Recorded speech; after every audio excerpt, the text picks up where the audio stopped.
আমার খুব ছোটখাটো একটা স্বপ্ন ছিল, মানে খুব ছোটখাটো একটা ড্রিম ছিল। এরকম যে আমি যদি কখনো আপনার বাড়ি করতে পারি।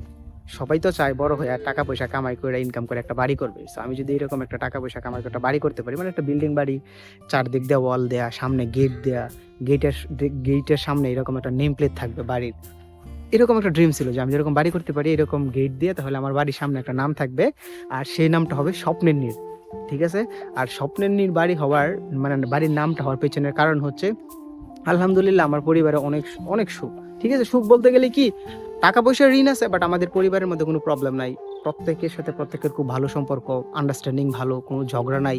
সেই জন্য আমার প্ল্যান ছিল যে আমি যদি একটা বাড়ি করতে পারি, বাড়ির সামনে গেট দিব আর গেটের সামনে নাম লিখবো স্বপ্নের নীড়। কিন্তু আফসোস, সেই স্বপ্নের বাড়িটা আজকে আপনার মরুভূমির ন্যায় হয়ে গেছে। ঠিক আছে? আমার আম্মা মারা যাওয়ার পর থেকে কেমন জানি আমার বাড়িটায়, সেই সেই স্বপ্নের বাড়িটা কেমন জানি আমার মানে মরুভূমির মতো লাগে। শান্তি পাই না বাড়িটার মধ্যে। ঠিক আছে? শুধুমাত্র আম্মা না থাকার কারণে। দেখেন, এখন আম্মা মারা গেছে, আমি এখানে চলে আসছি। আমার ছোট ভাই সে ঢাকা চাকরি করে। বাড়িতে এখন আছে আমার বোন, বোনটারও বিয়ে হয়ে গেছে, এখনো উঠায় নেয় নাই, উঠায় নিয়ে যাবে। বাড়িতে আসে শুধু আমার আব্বা আর আমার ওয়াইফ। সো এই মুহূর্তে আমার বাড়িতে থাকা অনেক বেশি প্রয়োজন। স্বপ্নের নিয়ে সেটা ভুলে গেছি, কিন্তু আমার পরিবারটাকে এখন সময় দেওয়া খুব দরকার। কিন্তু আফসোস যে আমার অর্থনৈতিক ঋণের কারণে, আর্থিক সমস্যার কারণে আমি বাড়িতে থাকতে পারতেছি না। যদি এই মুহূর্তে আমার বাবার কাছে টাকার খুব বেশি দরকার ছিল, কারণ আমার আব্বাও হার্টের পেশেন্ট। ঠিক আছে? উনি এত মানসিক টেনশন, কাজের চাপ, সেক্ষেত্রে আমার বাড়িতে থাকায় অনেক বেশি প্রয়োজন ছিল। কিন্তু কি করব, ঋণ তো গুছাইতে হবে। আর এই কারণে হয়তো আমি একটা সিদ্ধান্ত নিচ্ছি আর কি। হয়তো এরকম সিদ্ধান্ত নিব, কখনোই চাইছিলাম না যে এরকম একটা সিদ্ধান্ত নিই। পরিস্থিতি চাপে পড়ে এই সিদ্ধান্তটা নিতে হইতেছে, এছাড়া আর উপায় নাই। ঠিক আছে? আসলে কেউই চায় না এরকম সিদ্ধান্ত নিতে। সবাই চায় সবার আত্মমর্যাদা সবসময় উপরে থাকতে। কিন্তু মানুষ বাধ্য হয়ে মাঝে মাঝে এরকম সিদ্ধান্ত নয় যে এটা মানুষকে অন্যের কাছে ছোট দেখায়। যদিও সেটা অন্যায় না, তারপরও অন্যের কাছে মানুষকে ছোট দেখায়। ঠিক আছে? কিন্তু কষ্ট লাগতেছে, খারাপ লাগে। খারাপ লাগলেও কিছু করার নাই, আমি বাধ্য এটা করতে। সো আপনারা আমার জন্য দোয়া করবেন। ঠিক আছে? যেন সব সময় আমার পরিবার পরিজন আত্মীয় স্বজন যারা আছে তাদের সাথে যেন ভালো সম্পর্ক রাখতে পারি।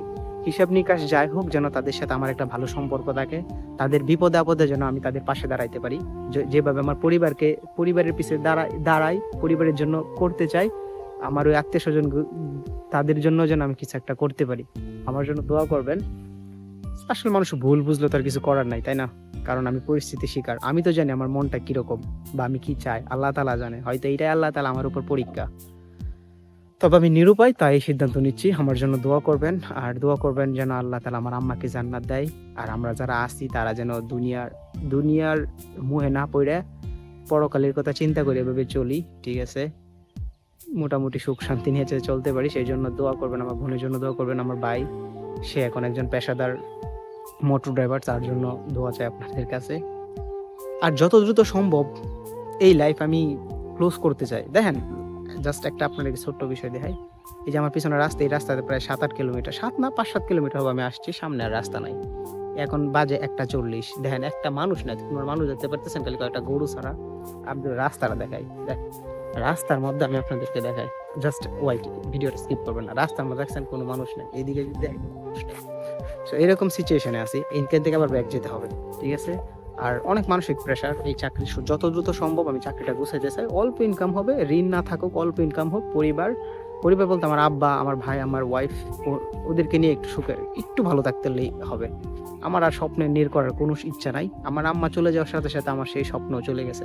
এখন শুধু মানুষ খারাপ বললেও, এখন শুধু জাস্ট অল্প টাকা ইনকাম করে পরিবারটা নিয়ে আর হালাতে চলে নামাজ কালাম পড়ে জীবন পার করতে হলে আমি আল্লাহর কাছে শুকরিয়া।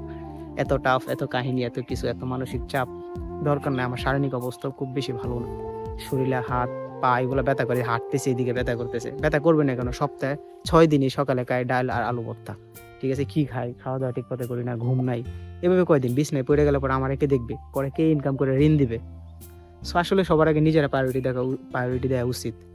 এই যতদূর সম্ভব আমি এগুলো গুছায় অন্য কিছু করতে হবে, বাড়ির দিকে যেতে হবে। ঠিক আছে? সব আমার জন্য দোয়া করবেন। আল্লাহ হাফেজ। ঠিক আছে? সবাই ভালো থাকবেন। মা বাবা বেঁচে থাকলে তাদের যত্ন নিন।